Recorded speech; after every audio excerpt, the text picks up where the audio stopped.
Uwe ni ki muktiar ka Megalia uba Erwin im sutengah uba layadan benta bat ki we ki seng san hima sima menta kasngi ula lek ban penya sno era de bat kaseng Kongres. La pediang burom yu uda working president ka Megalia Pradesh Congress Committee uba pensengan NSM rengkat ka jingadan lang presiden ka Ribhoi District Congress uba Charles Marngal bat ki we. Uba Erwin im sutengah ula long udkhot jang ka Kongres hagi por ki ba mensua. Perkat bah ngalap siang perkat bah ki mdai ba ngasu siam ya kani karai deka ba sule klem de perkat ngalawan ya keleng saulong kari ngatrai pilai I ba sadu station block 1 block 2 ro ngilai ya man kani ban study ya ka problem ngalawan ya habun nadu Ribhoi nadu West Giant Hills Shagaru Hills tengah klem lai hari ngalap ko we kalong ba nakali yang pai ba kadon ka jing skong diaw ka deep sense of frustration of the common people. Nomor belai, the rich are growing richer, beruspa nang beruspa, ubaduk unang duk. Haki ars nem ke bengiyo ngi bagi syak dan shop akan iklam. Ki ars nem ki bagi bayit baton ki jongi, our beloved ones have died.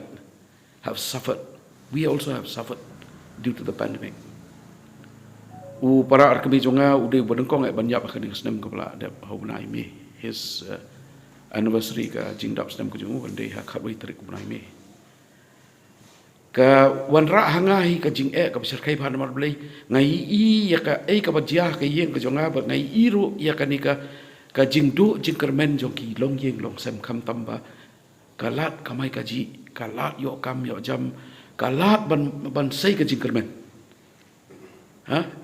the chance for hope to come again in the midst of this pandemic is something which is very very problematic kawai ngalak ban ongi piba ngaladu ya ka jingkermen ya ka MDA government gibabun ka pausay kedar ba ka NPP led coalition government ka feel ka babun gibenta bar ka monra ka jinghon ang paiba na tadaw nga scam ba next time ki sadon sa kiwipat kirurang ba kiban wan bat ka party congress ka jongi